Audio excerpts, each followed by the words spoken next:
It's becoming more and more challenging to get my jump into the chair. I have too many obstacles set up in here to get around them fast. Hi, this is Belinda, and this is Belinda's Book Nook. Oh, welcome. I was trying to do a video last week. March was bad. I was bad. I had every intentions of doing a lot of videos, and I know it's not over yet, but we're getting towards the end. So I was like, I better jump on, at least say hi and see how you're doing, and check in and say, how are you doing? How are you doing with your reading for the month? Oh, and I didn't put my candle on either. Oh my God, I'm not organized. I had thought I lit it. I kind of like a candle. Trying to relax a little more. So I'm actually having a really good reading month right now. Uh-oh, Ella's moving. She's on the move. Hello, Ella. Ella, I can't get it to light. It usually does. Yeah, here we go. 2 days later. It's cutting out on me. It's because I need to charge it. Okay, well, so much for that idea, okay? Can you sit down? Sit down? Sit down? Okay. All right, I don't know if you can see her. Ella's here to visit. Anyhow, I wanted to catch up with you guys because, like I said, I've been doing really good.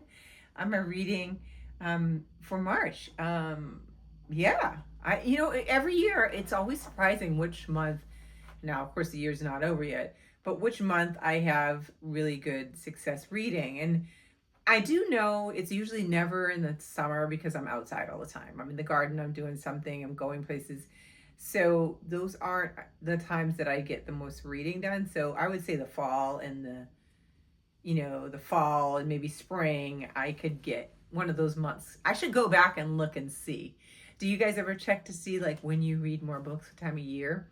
I'm not sure if it's just because I am, just inside more, or if I'm just in the mood. I don't know. But this month is turning out really good. And there's promise that I will actually, for the most part, have a clean cut, finish everything. I say that, then I'll be sorry. So let's see. I don't have all of the books with me. I know. And I'm not doing this right here because guess what? As soon as I record this, this is going live. So I'm sorry. If I can find it on my Kindle really quick, I will show you the ones that I don't have. Okay, so I'll apologize for that. But so far for my March Mystery Madness, I've read Clammed Up by Barbara Ross. That was really good. And then I read Nosy Neighbors by Freya Sampson. That was really good. And that was another mystery. I wanted to get to this one. I still didn't get to it yet. I'm so mad. I feel like, and I think he's coming out with this author left this series and he went back and started a new one. And then there's word now that he may be doing another one in this, because I think there's 3 in this, I think it's a trilogy so far, and this little cozy kind of mystery. And I really wanted to get to it, but it just didn't happen. So I actually put it over there because I didn't get to it yet. But I'm gonna try and get to it. It's not lost on me. I'm gonna try. There's still a little time. Now I'm gambling because I know the book is small for Read So Lit, and that's, let me see if I have the cover on that one. I have the digital, but I did get, it is at the library waiting for me now, a physical copy of the book that we're reading for Read So Lit. And so let's see if I can find it. Yeah, why does it do that? Okay. Well, I have the ebook version, and for whatever reason, even if it's a copyright reason, like when it's small in the library of you can see the cover, and then when I go into it, it just shows this is what it shows. It will show this, but it doesn't show the actual cover of it, which is really lovely. And I am going to get it probably, depending upon how I feel about it after I read it, I will get it to go into my classics collection. It's The Wedding by Dorothy West. I had mentioned to you that I was going to read that. So I am taking a gamble because it is so short, and I'm going to start it next week, and then next Sunday is when we have book club. But because I thought it was short, and I think I can do it if nothing, no emergencies come up, that I can have it fresh in my mind so that I can talk with the group about it. When a book's really short and then I read it or in the beginning of the month and I get it done, no, even with the amount of notes I take sometimes, it's just not it's fun for me because I'm like, who? Oh, what? Oh, yeah, I didn't remember that. So that I have not read yet, but that is on the list and will be read this month. For my Women's History Month, this is what I chose. I did show you guys. They were her property, white women as slave owners in the American South. As you can see, I'm halfway through it, and I got a lot of flags. It's difficult. It's difficult read. I didn't expect it to be anything but. And I think that's why I've had this, I think since 2018, if I'm correct. And when did she get, 2019. Okay, so I bought this from her in 2019, and I even got it signed by the author and everything. I think that's why I haven't read it. I've had it that long, and every time I look at it, I'm like, yeah, I'm going to get to that. No, I'm not going to get to that yet. And so I'm going to need a really good palate cleanser. It has been nice, like I said, reading these other cozies, mysteries, to kind of help heal the wounds of reading this. Although it's very important and it is historical information, it's difficult. So like I said, I'm halfway through. I'm aiming to get this done by the middle of next week, because I think that the podcast, the person that runs the podcast that I saw this from is going to be talking about it next week. So I'm trying to get it done for then when I can hear it. Although I thought of that later. I'm like, well, it's not a live thing, so I could always listen to it at the very end of the month and have it done then.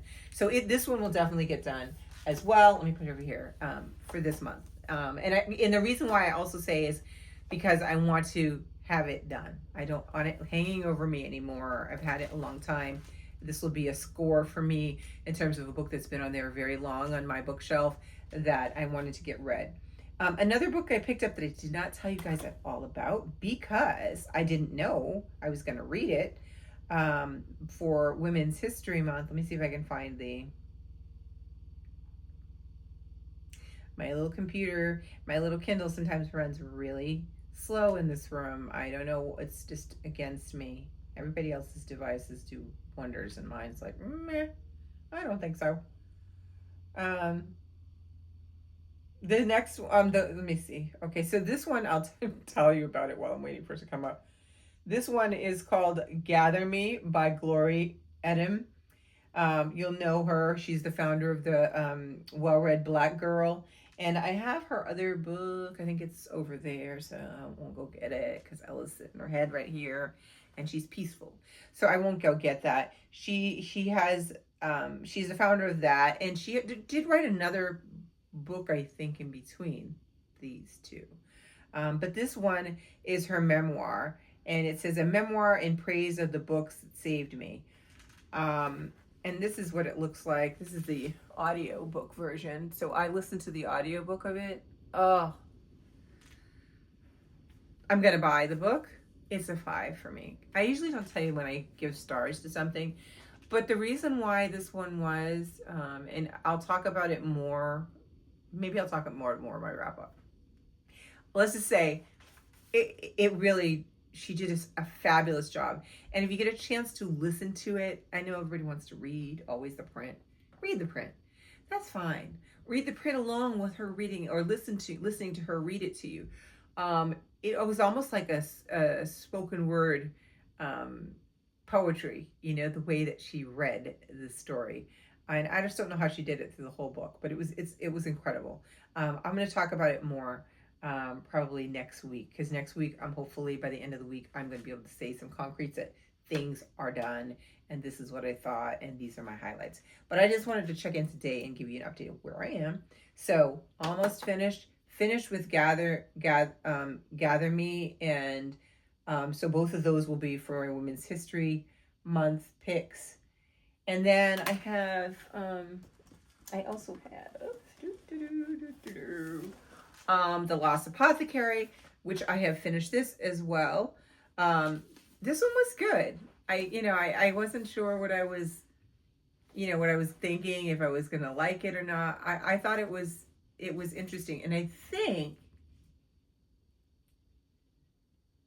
I'm not sure if this one has if it's a sequel to it or something.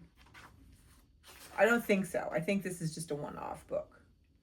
But I did enjoy this one. So I've got that one off the list. So I'm just cranking. I'm cranking in these books.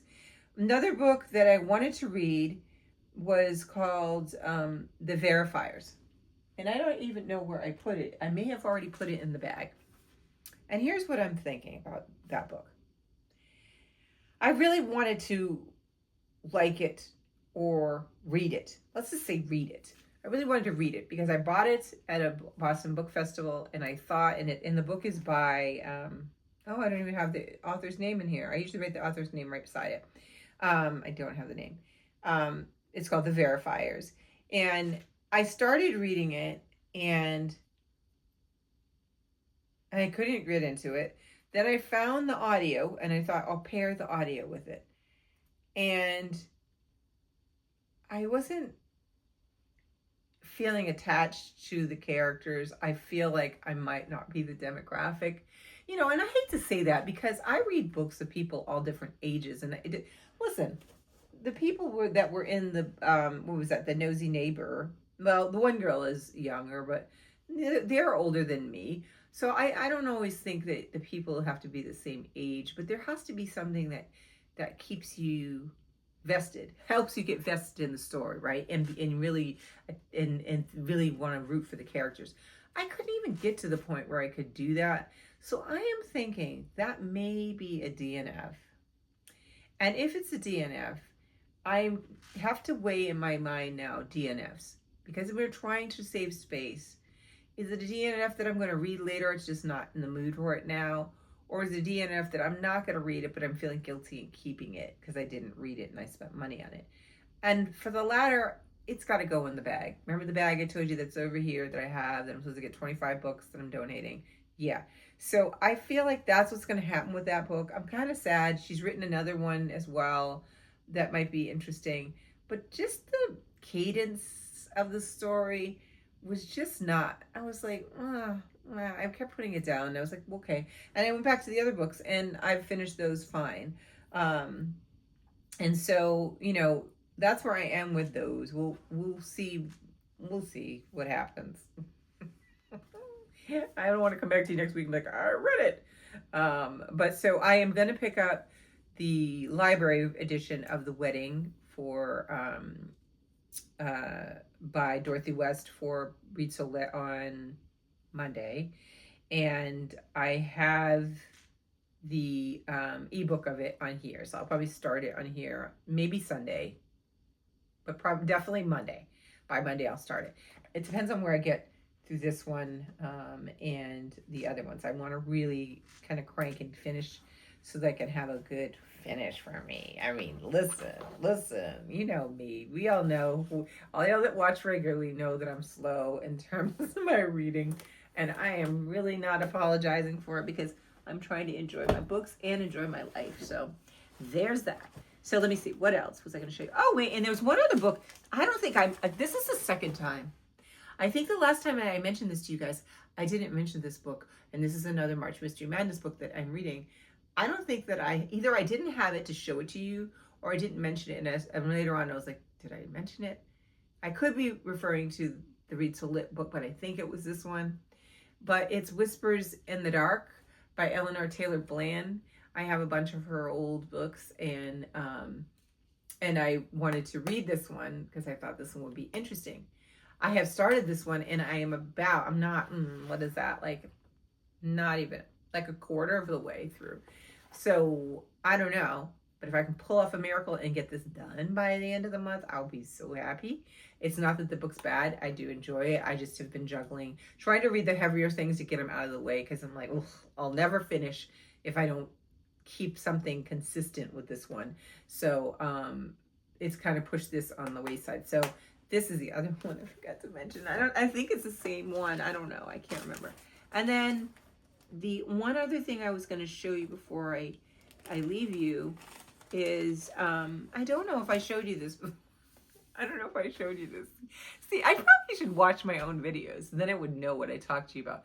So if I have talked to you about this in the last video and you saw it, you are welcome to just say goodbye and go on and click to the next video. But if I didn't mention it, then you can listen to me and hear what I have to say. But I don't remember if I mentioned this. Anyhow, because I think I had this then. That's why I'm not sure. Anyhow, this is the book. This is one of the books that is an anticipated read for this year. I have it in my book journal. I'm just laughing at myself because I can't remember. This is why I have a book journal, because I have to write everything down. And this is exactly why. I can't remember if I talked to you about this, but okay, so this is a new release. It's come out. It's called The Same Old Cloak. It's absolutely stunning, stunning cover, stunning book, right? And I just wanted to tell you the funny story around it, and then I'll leave you alone. So I ordered this, and I am like, when I order books, like especially when I have a list of like pre-orders and things that I want to order, I do like this crazy thing. So I'll find out about the book. I know when it's going to be released. I write it in my book journal. I showed you that area that shows you my new release sections stuff. And then I will go and look at what the editions look like. So there used to be, I forgot the name of it. It's closed now, that you could order all the time. Very easily. I could get UK editions of books and stuff like that. You all know the place I'm talking about. They used to give you like the free little bookmark in there. I can't think of the name of that. See, can't remember things. Who am I?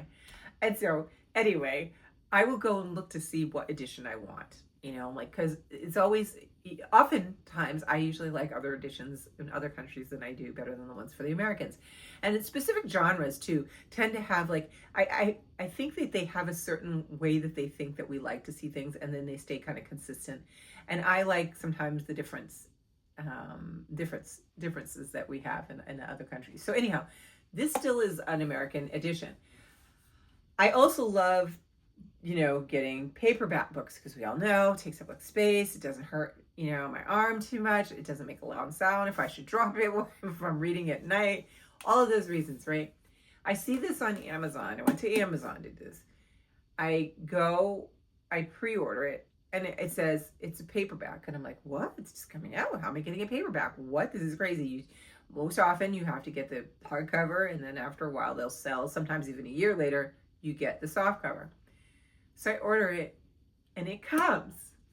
And so I get it, and I'm like, oh, okay. Well, it just kind of looks a little, it's more pixelated, right? I thought this picture looks clearer on the screen.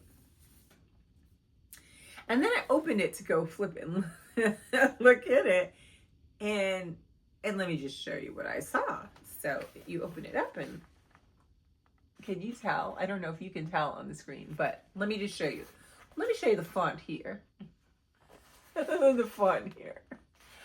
It's a large print edition. Now, I'm not throwing any shade to the large print, because let me tell you, there are times at night or when I'm really tired, or the font that they use is not so good. I'll watch the camera. And so I will enlarge my font in here. There's no shade, you know, because nobody can say anything, because I got it on here and I'm going to make it big if I want.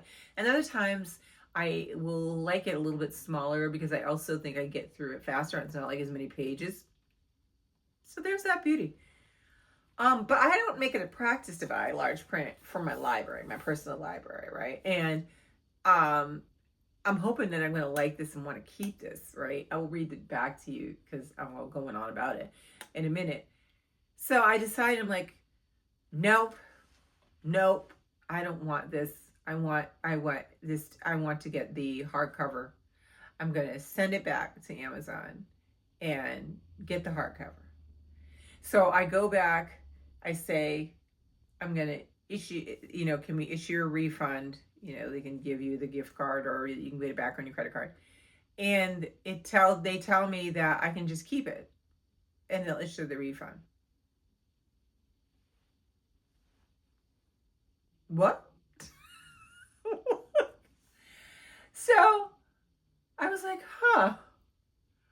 So I look at my husband, I'm like, well, I'm going to keep it. They don't want me to ship it back. It's not worth it for them to ship it back. So I was like, okay, well, maybe I'll just hold off, get in the hardcover and see how I like this. And if I so think it's, listen, if I really want the hardcover, I can go get it another time. Or I can wait for the soft cover and, the regular print and get it. But I'm not doing any of that. I'm just going to keep this.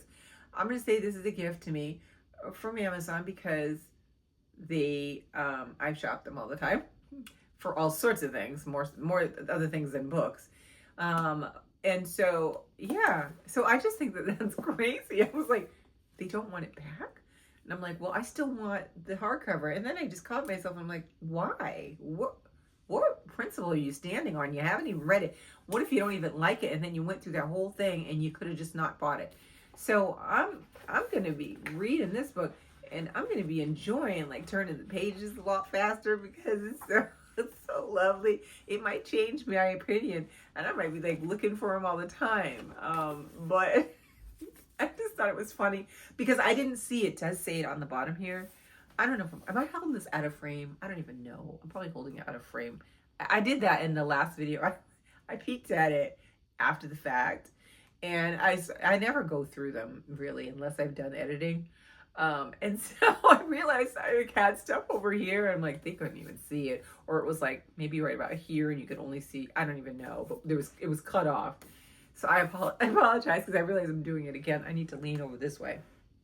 But anyhow, so this book, let me tell you what it's about after all of that big introduction. And I might have already told you about this the last time. So like I said, just feel like if you want to click on, go on ahead.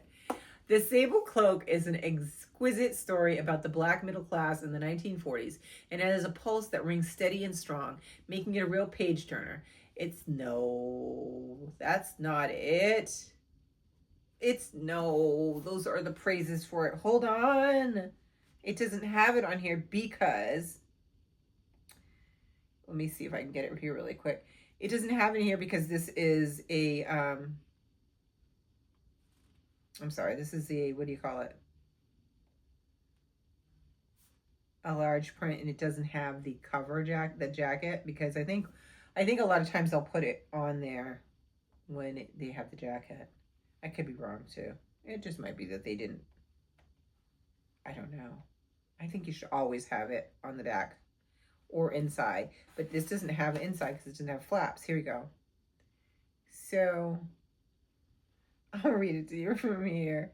Okay, here it is. Yes, that's not that. Okay, here it is. This atmospheric novel set in the Jim Crow South. A powerful Black family fights to protect their empire for readers of T.R.E. Jones. Jordan Sable, a prosperous undertaker turned political boss, has controlled the Black vote in St. Louis for decades. Sarah, his equally formidable wife, runs the renowned funeral establishment that put the Sable name on the map. Together, they have pushed through obstacles in order to create a legacy for their children. When tragedy bursts their carefully constructed empire of dignity and safety, the family rallies around an unconventional solution. But at what cost? Set in the Midwest in the 1940s, the Sable Cloak is a rarely seen portrait of an upper middle class African American family in the civil rights era. And this deeply personal novel, inspired by the author's own family history, delves into the legacy and the stories we tell ourselves and celebrates a largely self-sustaining, culturally rich Missouri community that most Americans are not aware of. I'm all for that. I love historical fictions. I love books that are, because I have put it on hold, but my genealogy, but I love to see how people that have done research on their family, how they take that information and turn it into something, whether it be a book or maybe for them, you know, something just personal that's for their family. But so I am really pumped to read this, and I'm just looking forward to, like, I am just so loving that there's no eye strain gonna happen on this baby. It's 464 pages in the large print, so probably half of that in the regular print. But I'm excited to read that. So I thought I'd share that with you. Anyway, let me know what you're reading, which weekend's about. I did a little work in my garden this week on some of the weather that was really nice. Tomorrow's supposed to be nice, so I will be going out and doing a little fertilizing for some of my shrubs. And I've already started planting, but I haven't really picked seeds and done any of that yet, so I need to hop on it because I've usually already done that by now. So I need to order some stuff and think about what we're going to do in the vegetable and the flower beds. So, which I will be taking you with me this summer again. So I will talk to you guys soon. I hope you guys are all well, and happy reading. Bye.